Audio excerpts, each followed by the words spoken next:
Hello, it's Felix here from the Cardano Samurai stake pool, and today I want to talk about different ways you might lose your precious crypto. That could be either due to personal mistakes, but also simply because you've become the target of malicious third parties. This list will definitely not be all-encompassing. There will be some ways that I might miss, or that I definitely will miss. And I try to give advice for different scenarios, but also this advice is definitely not to be considered absolute. There might be ways to, even following those advices, to circumvent the safety mechanisms you put in place, but those advices should give you some starting point to see how you can actually improve the security of your tokens. So without further ado, let's jump into the 12 different ways you could lose your tokens.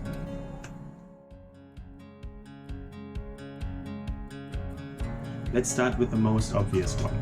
If you lose your private key, and as an extent of that, that also counts your mnemonic passphrase. If you lose both of them, then you will not be able to spend your coins anymore. Your coins will still be there, and you will still be able to see them on the blockchain, but no one will be able to spend them, neither you nor any third party. So what can you do to prevent that from happening? Well, you should make sure that you have backups of your private keys or backups of the passphrase.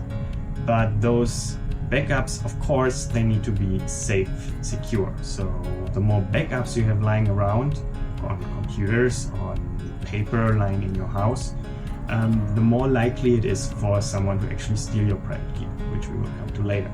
So back up your keys, but take precautions to make sure those backups cannot fall into the wrong hands. Let's follow that up with the other case that you didn't lose your private keys, but instead they got stolen. So this can happen either because you left a backup of your private key lying around, or because you stored it online or on your computer and this computer got hacked. No matter how it happened, if the private keys get into the hand of the wrong person, that person can withdraw all your funds into another wallet. So if you lose your private keys, your tokens are definitely gone. What can you do to prevent that from happening? Well, first of all, you should never store your private keys in the cloud, and if possible also not on your computer. You can try to take precautions, so if you do need to store it on digital media, then you can try to encrypt the private key before you store it. And whenever I talk about private key, I also mean the mnemonic passwords. Let's start a section about compromised machines. What happens if you download malicious software onto your machine? Are your tokens immediately at risk? Well, they are at risk, but they might not immediately be gone. So if you have a good wallet software, your wallet software will not leave your private keys lying around on the machine easily readable for everyone. Usually they encrypt those private keys with the spending password that you have to provide when you set up the wallet. So immediately you can not lose your tokens. Of course, you need to make sure you provided a very random password for your wallet. It should have enough characters that it is not easy to guess for the attacker. So don't choose God123 or something like that. But even if you provided a very good spending password, there's still a risk if the attacker is able to install a keylogger. A keylogger listens to everything that you type on your keyboard. So as soon as you do a legit transaction with your wallet, you will type in your spending password, and the wallet uses that to unencrypt your private key to sign the transaction. So if the keylogger is installed, then the third party will also see everything you type and will be able to glean your spending password. And in that moment, the attacker is able to unencrypt your private key that he or she stole earlier, and then spend all of your tokens. What can you do to protect against that? Well, first of all, whenever you download software, be careful. If you don't trust the source, think twice about downloading the software. If it is possible for you, then you could also think about having multiple machines. You have one machine where you do your everyday life kind of work on it, and then you have one machine where you do your financial blockchain related work. That actually also works with your online banking and similar. It's safe to have a machine where you don't play around with software you cannot trust. The other thing you can do is you can use a hardware wallet. A lot of wallet clients, they support hardware wallets, meaning that the client software itself doesn't actually store the private key. Instead, it just prepares the transaction, sends the transaction via a protocol to your hardware wallet, and the hardware wallet signs the transaction. And this way, the private key never enters the compromised computer. Be careful that you still check on the hardware wallet side that the transaction you are signing is actually the transaction you intended to sign.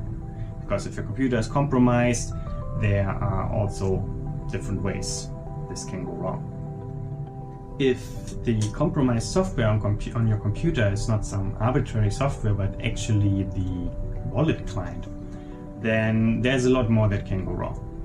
Whenever you install a client, they want you to actually set up your wallet. If you don't have a hardware wallet, that means you need to enter your passphrase or your mnemonic word or sentence. And in that case, the wallet immediately has your private key. If your client is compromised, your funds will be gone. Yeah, and how can you protect against that? Well, you should not download fake client software. Easier said than done, of course. So how do you do that? Well, first of all, you need to verify that the software you download is from the correct website. So always double check that you are accessing the correct vendor. Make sure that there are no difficult to spot spelling mistakes. Make sure that the top level domain didn't accidentally or magically change. If you know that your vendor always used .org and all of a sudden you have a .com or .de or similar top level domain, then be extra careful. Top level domains are the top of the hierarchy. Even if the name behind the top level is the same, it is a completely different website. A lot of companies, they register under multiple top level domains, but it is not, they don't have to, and that makes it dangerous. So watch out that you have the right top level domain. After that, make sure you use HTTPS and not HTTP, and that you have a valid certificate for that website. There's usually an icon next to the address line, depending on the browser you're using, and you can click on that icon and try to get more information about the certificate. In the best case scenario, the vendor uses a organizational certificate that actually lists his organization name, his or her organization name, in the certificate registration. If it is a self-signed certificate or Let's Encrypt certificate, then that might not always be the case. So this is not a 100%. But always make sure it's a valid certificate, and best case scenario, the vendor name is also listed. Yeah. Furthermore, when you downloaded the software, you need to make sure that nothing happened during the download. So even on a certified website, it could be that you have a man-in-the-middle attack and you want to download some software and the software gets exchanged on the way. Some shenanigans like that, or someone already was able to get a fake installation script onto your computer and you mistake it for the one you just downloaded. Always make sure that you downloaded the correct client. A lot of websites, they offer you a checksum that you can check against. You might have to look up how to do that, but you can verify that you have the correct software downloaded. This also helps in case the download is damaged, but usually you might see you will not lose your coins if you just download the broken package. And again, I can also say that hardware wallets help. because again, when you set up the wallet, you will not give your private keys to the client, but only the public keys.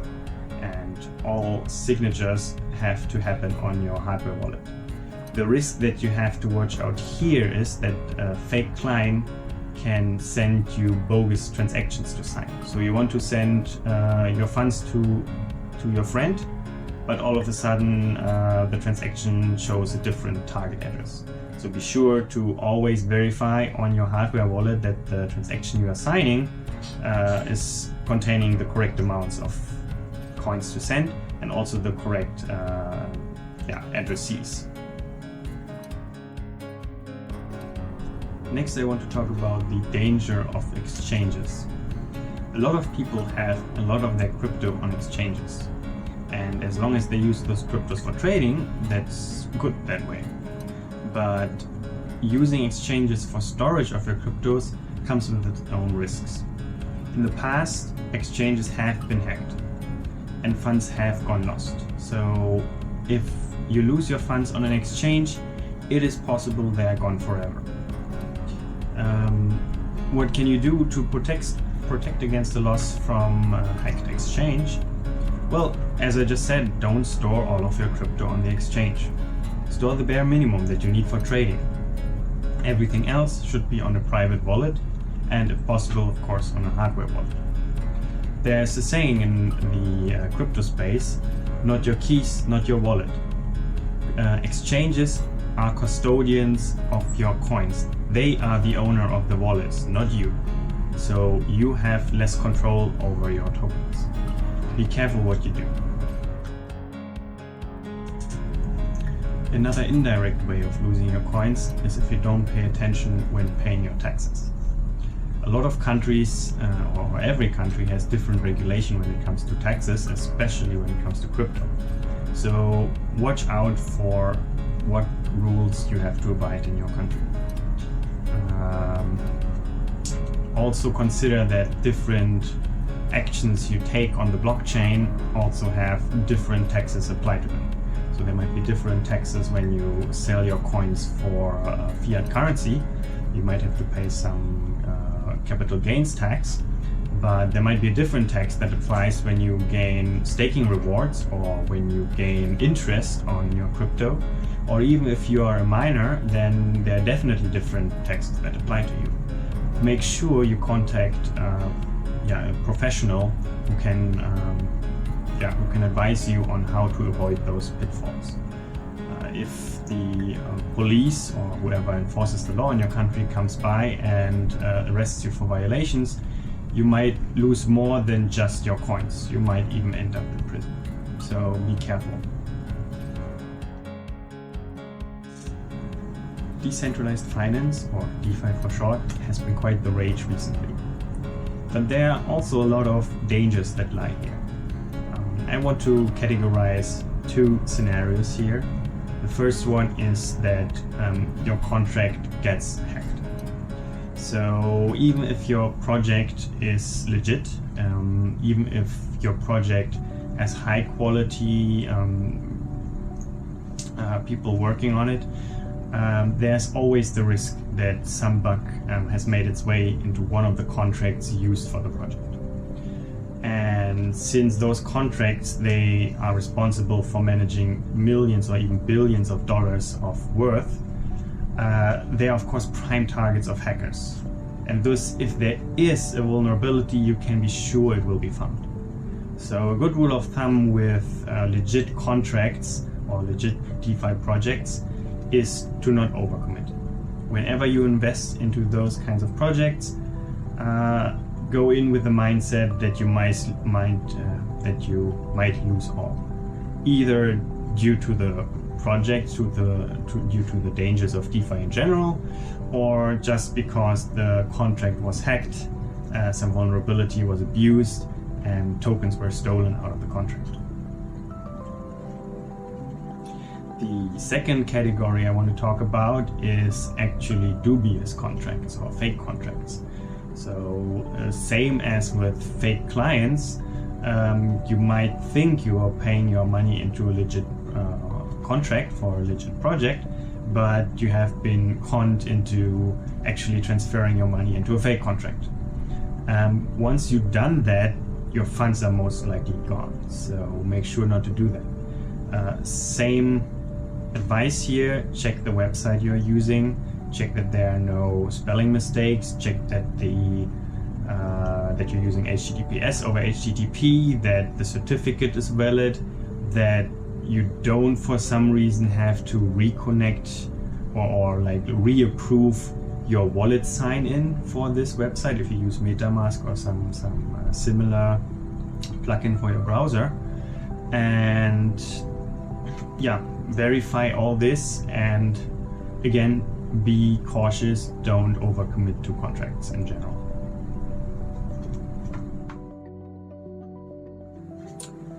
We are now coming to a category that has been quite the bane of the crypto space in recent weeks or months, and that is when it comes to scams. Well, actually, scams have been part of crypto since crypto has become valuable, but each project has different periods when scams become very, very common. So as soon as there's a spike in one project, in the value of the project, then you can probably also see a spike in the amount of scams that you will encounter. And there are different types of scams. So I will start with the so-called giveaway scam. Giveaway scams are normally performed by malicious third parties that impersonate celebrities or people with influence, and then pretend that there is some kind of giveaway, as the name suggests.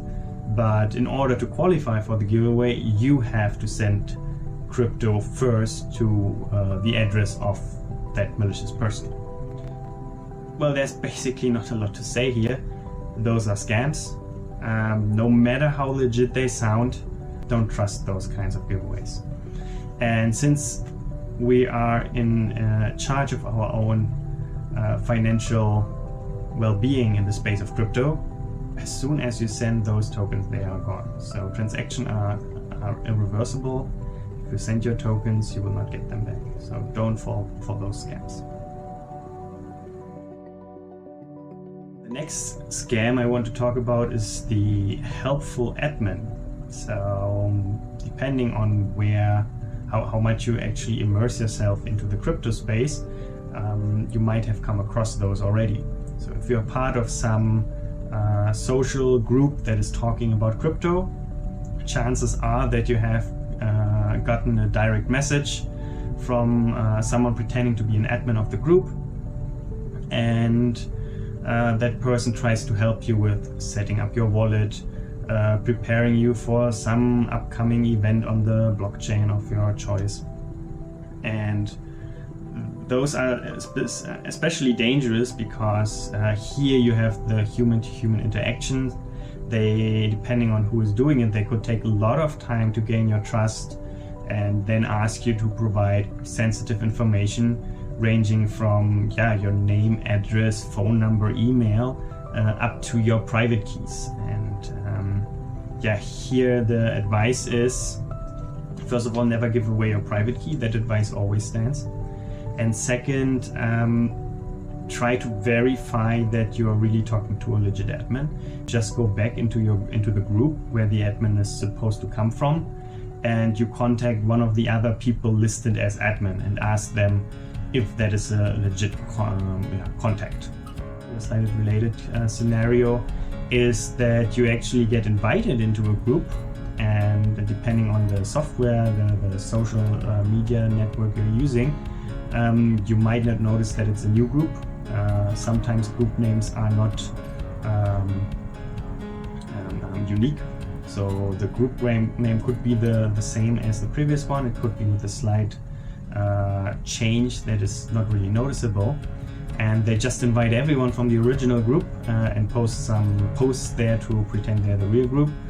And again, they somehow lead you to either give away sensitive data, click on links that point to giveaway scams, click on links that point to places where you can download wallet clients, but those clients are fake clients, or download Trojans, viruses, or similar. So those kind of projects, those kind of groups, you need to be vigilant. Yeah, my advice, set up correct privacy settings. Some tools, some social media networks allow you to say that you don't want to be invited by people you don't know. Also, yeah, just try to read between the lines. So if you think there's some dubious content in the group.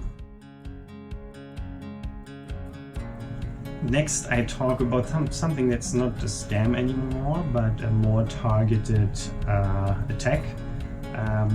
Ransomware has basically just come up with the advent of cryptocurrencies. You download some malicious software, and as soon as the software gets executed, it starts encrypting your files on your computer, and then basically it tells you that you can only get those files back if you pay a ransom in the form of crypto. So this is more of a targeted attack, although if you're not careful, there could be some of those ransomware viruses out there that just target everyone who downloads it, but usually those are more targeted. And what can you do about that? So the one thing you can do, again, be vigilant whenever you download something. Think about what you do with that. Can you trust the source? And second, even if you get attacked by ransomware, there are ways to mitigate the problems. So, for example, back up your data regularly, so that even if your machine gets completely encrypted, then just completely clean your machine, install a new operating system, restore your data, and laugh in the face of the attacker. But again, be careful that when you interface your backup system, that the virus doesn't use that opportunity to also encrypt your backup system. So it is not always as straightforward. The last category of ways to lose your tokens I want to bring up in this video is your spouse and family. So I'm of the opinion that you should always consider what happens if you are personally unable to access your coins due to personal injury, due to death or similar. So in my opinion, it's a good idea to put a plan in motion that can help your family, your spouse, your closest friend to get to your tokens if you are unable to do so. But here, of course, comes additional risk. So first of all, you need to be able to trust that person. And second of all, you also need to trust that that person knows how to securely store your information, your private keys or similar. So what can you do to protect against malicious or accidental loss of your tokens in that scenario? Well, there are a few things actually. So first of all, you should show this video to your friend, because then your friend might be, or family member, might be more prepared when it comes to securely storing your secrets. And there are also some ways you can basically split the secret between multiple parties so that no one party is actually able to access your tokens. So there are something like multi-signature wallets where you can have complicated schemes such as you are always able to spend the tokens, but there are also separate sets of keys for different family members, and they only can spend your tokens if they all come together and all sign the transaction. So this would be a multi-signature wallet. There's also something I will be looking into more later, and not later in this video, but in a later video, Shamir Backup, which basically creates the wallet from the beginning using not just one secret mnemonic, but multiple secrets. And you can basically have a threshold. You can say, oh, that's 2 out of 6. So you have 6 secrets, and you can construct your private key by having any 2 of those secrets. So this way you could say, okay, I trust my family, well, maybe I trust them completely, but to reduce the risk, I want that, for example, I keep 3 keys to restore the wallet, and I give 1 key each to different family members so that they can restore your wallet if they all put the keys together.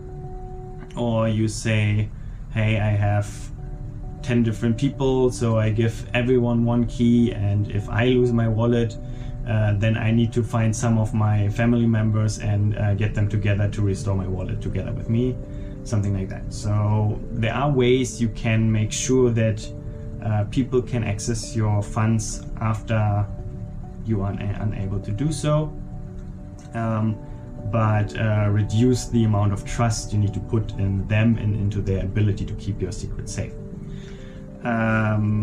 Another thing you could do is, but that's getting too complex unless there's actually a service providing that feature for you. If you have some kind of smart contract where you store your funds in, where you can say you can always withdraw the funds, but other parties can only withdraw them after 10 years have passed, or something similar. So in crypto you can do quite the interesting constructs, build quite the interesting constructs to protect your cryptos. With that, we are at the end of the list of ways you can lose your tokens. To sum up some of the advice, first of all, always be vigilant. There are a lot of people who want to take your tokens from you. So if you see an offer that seems too good to be true, it probably is. Stay away from them. Make sure that you never share your private keys or your passphrase with anyone you don't trust. And also don't leave your private keys lying around in insecure locations, on the table in your apartment, or in your wallet, in your physical wallet, or online on some cloud or similar. Always make sure that no one gets access to your private keys. If you have some more funds to spare, you should consider buying a hardware wallet that would make sure that your private key actually never enters the machine that has access to the internet, always stays away from that machine. So even if you have a compromised machine, there are less attack vectors that a malicious third party could use to steal from you. Consider that a lot of crypto projects are still young. There are vulnerabilities, you can lose things. Just try to be vigilant. Yeah, I hope you enjoyed this video. I hope you got some advice that helps you. If you have some advice that I didn't mention and you think that is helpful for others, please feel free to add them to the comments. Also, if you can think about some scenarios that I didn't mention but you think that are noteworthy. If you enjoyed the video, please consider giving it a like. And also, if you want to support me, you can stake your ADA with my Cardano Samurai stake pool. That would help me a lot. You can also consider giving a donation to the ADA address I will post in the description. And hopefully I will be able to create more videos in the near future. So in the future there might also be a reason to subscribe to me. So please support me however you think is good.